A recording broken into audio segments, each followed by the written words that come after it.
जय मसीह की मेरे प्रियो परमेश्वर की जीवित हजूरी में आप सभी का स्वागत है। तो आज हम जानेंगे एक बहादुर आदमी के बारे में। तो लिए हम आगे की कहानी को सुनते हैं। कहानी 8। एक बहादुर आदमी। धरती पर धीरे धीरे लोगों की गिनती बढ़ने लगी, मगर उनमें से बहुत से लोग कैन की तरह बुरे काम करते थे। पर एक आदमी उन सब से अलग था। उसका नाम था हनोक। हनोक एक बहादुर आदमी था और कोई बुरा काम नहीं करता था।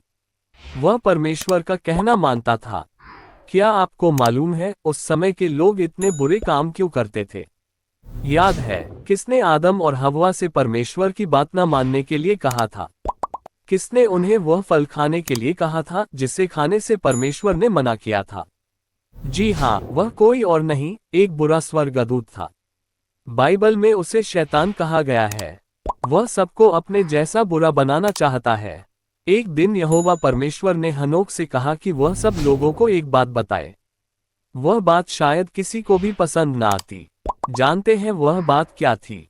वह ये कि परमेश्वर सब बुरे लोगों का नाश करने वाला है। ये बात सुनकर लोगों का चेहरा जरूर गुस्से से लाल हो गया होगा। उन्होंने शायद हनोक को मार डालने की भी कोशिश की होगी। सोचिए, ऐसे में लोगों को परमेश्वर की बात बताने के लिए हनोक को कितनी बहादुरी से काम लेना पड़ा होगा। परमेश्वर ने हनोक को उन बुरे लोगों के बीच ज्यादा दिन नहीं रहने दिया। हनोक सिर्फ 365 साल जिंदा रहा। हम क्यों सिर्फ 365 साल कह रहे हैं? क्योंकि उस समय के लोग आज के लोगों से ज्यादा ताकतवर होते थे और उनकी उम्र बहुत लंबी होती थी। जैसे कुछ लोग 800 या 900 साल तक जिंदा रहते थे। हनोक का बेटा मतुशेलह तो 969 साल तक जिया। हनोक के मरने के बाद लोग और भी बुरे बुरे काम करने लगे। बाइबल कहती है कि वे हमेशा बुरी बात ही सोचते थे और धरती पर चारों तरफ मार काट मची हुई थी। पता है इस कदर बुराई बढ़ने की एक वजह क्या थी? वो ये कि शैतान लोगों को एक नए तरीके से बुरे काम करने के लिए बहका रहा था।